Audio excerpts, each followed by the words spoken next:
આજે ગુજરાત વિધાનસભામાં નાણાકીય વર્ષ 2026-27નું જે અંદાજપત્ર રજૂ થયું છે એ બજેટ પર ચર્ચા કરવાનો આજે બીજો દિવસ છે.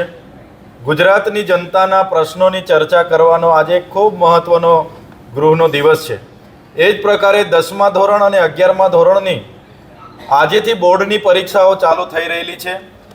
ત્યારે આપણા રાજ્યના નાયબ મુખ્યમંત્રી શ્રી, આદિજાતિ મંત્રી શ્રી, રાજ્ય કક્ષાના મંત્રી શ્રી અને ભારતીય જનતા પાર્ટીના સાંસદો અને ધારાસભ્યએ ડેડિયાપાડામાં બોર્ડની પરીક્ષા આપતા કેન્દ્રોની બાજુમાંથી જ સુપરસ્ટાર બેન્ડ બોલાવીને ખૂબ મોટો વરઘોડો કાઢ્યો છે.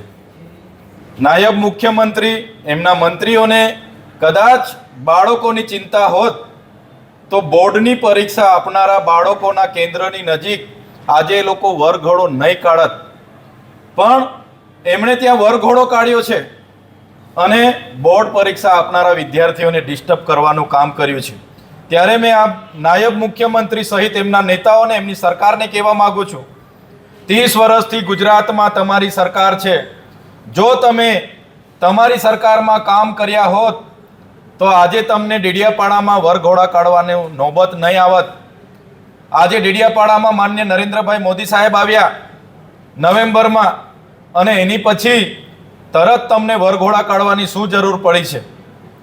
આજે ગૃહનો દિવસ છે, મહત્વનો દિવસ છે, છતાં જ આદિજાતિ વિસ્તારના એ મંત્રી હોય, આદિજાતિ મંત્રી, રાજ્ય કક્ષાના મંત્રી, એમના ધારાસભ્ય બધા ત્યાં છે અને ચૈતર વસાવા વિશે ટીકા ટિપ્પણીઓ કરે છે, ભાષણો કરે છે. જે મનસુખભાઈ વસાવાની તારીફ નાયબ મુખ્યમંત્રીએ કરી હમણાં ભાષણમાં, ત્યારે મંત્રીશ્રીને હું યાદ અપાવું, આ તમારા સાંસદ 60 ટર્મથી સાંસદ છે, એમના પોતાના ગામમાં જવા માટેનો રસ્તો બનાવી નથી શક્યા. એમના ગામ જૂના રાજના રસ્તા માટે મારે ત્યાંથી પદયાત્રા કરવી પડી. સન્માન્ય ગૃહમાં પણ એ મુદ્દો લાવવો પડ્યો. આ તમારા સાંસદને પહેલા કહો કે પહેલા એમના ગામનો રસ્તો બનાવે.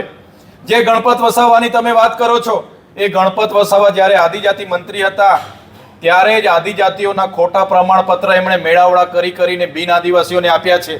જેના કારણે આજે નોકરી હોય કે રાજકીય અનામત પર આદિવાસીના અધિકારો જ્યાં હોય છે, એનો કોટા હોય છે.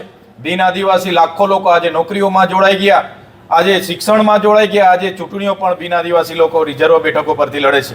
માનનીય મુખ્યમંત્રી, નાયબ મુખ્યમંત્રીને હું કહેવા માંગુ છું, હમણાં થોડા દિવસ પહેલા સન્માન્ય ગૃહમાંથી એવો મને જવાબ આપ્યો કે નર્મદા જિલ્લામાં 11,253 બાળકો કુપોષણથી પીડાય છે. એની નિવારણની વાત તમે કેમ નથી કરતા?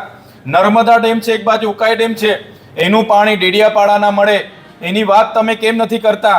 અમારા ડેડિયાપાડા અને નર્મદા જિલ્લામાં 5,630 ખેડૂતોની જંગલ જમીનોના સનતો પેન્ડિંગ છે, એને આપવાની વાત તમે તે કેમ તમારી ભાષણમાં નહીં કરી? ત્યાં મનરેગામાં ખૂબ મોટું કૌભાંડ થયું અને લોકોને રોજગારી છેલ્લા 2 વર્ષથી નથી મળી. નર્મદા જિલ્લામાં એક જોબ કાર્ડ પર માત્ર 1 વર્ષમાં 18 દિવસની સરેરાશ રોજગારી મળી છે. તો એના માટેની વાત તમે તમારી સ્પીચમાં કેમ કરતા નથી? હમણાં સન્માન્ય ગૃહમાં 3 દિવસ પહેલા મને જવાબ મળ્યો કે નર્મદા જિલ્લામાં 149 શિક્ષકોની ઘટ છે.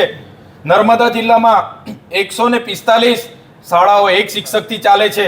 એની વાત તમે તમારા સ્પીચમાં કેમ નથી કરતા? મારે માનનીય નાયબ મુખ્યમંત્રીશ્રીને પૂછવું છે કે જે પણ તમારી સાથેના લોકોએ કૌભાંડો કર્યા છે, બુટલેગરો છે, ધંધા સાથે જોડાયેલા છે, એમને અટકાવવા માટેની તમારી સ્પીચમાં કેમ તમે ભાષણ નથી કરતા?